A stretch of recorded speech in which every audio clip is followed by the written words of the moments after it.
Heterogeneous solution बताना है, mixture बताना है, सॉल्यूशन नहीं, हेट्रोजीनस मिक्सचर। हेट्रोजीनस मिक्सचर हमारा एग्जांपल है milk.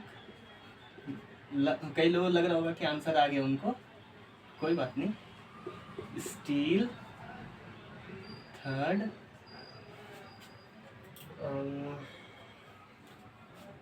Finally divided sugar and salt, fourth 1 and 3। जी, इस क्वेश्चन में जो सोचने वाला पोर्शन है वो यही आता है कि ये वाला ऑप्शन करेक्ट होगा कि नहीं होगा। क्योंकि इस पे मैंने क्वेश्चन करवा दिया तो सबको पता है कि मिल्क हेट्रोजीनस है। स्टील आप लोग डिसाइड करो कि होता है कि नहीं होता। मैं आपको बस इतना हिंट दे रहा हूँ कि steel is a mixture of iron, carbon and sometimes निकल, कोबाल्ट। तो ये एक मिक्सचर तो है।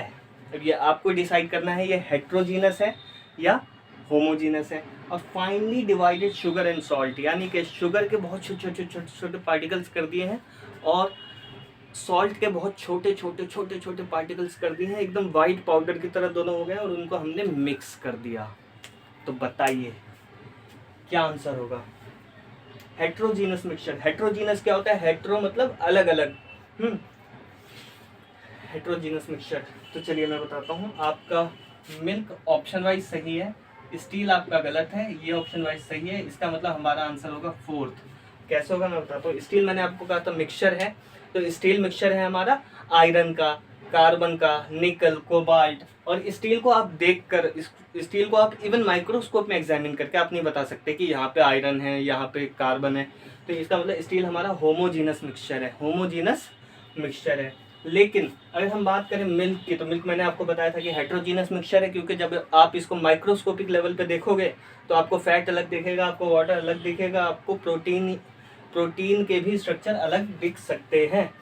जब हम बात करें finally divided sugar and salt, finally divided sugar and salt एकदम वाइट पाउडर, ठीक है, आपको नेकेड आई से तो आपको दिख सकता है कि एक जैसे हो, बट आप माइक्रोस्कोपिक लेवल पे देखोगे तो आपको शुगर के पार्टिकल, आपको इसके पार्टिकल्स क्या बोलते हैं, सॉल्ट के पार्टिकल्स अलग दिखेंगे। तो एक हेट्रोजीनस मिक्सचर है, क्योंकि शुगर और सॉल्ट एकदम मिक्स होके नेचर तो चेंज नहीं हो गया, वो दोनों अलग अलग पार्टिकल ही हैं और आप देख के बता सकते हो।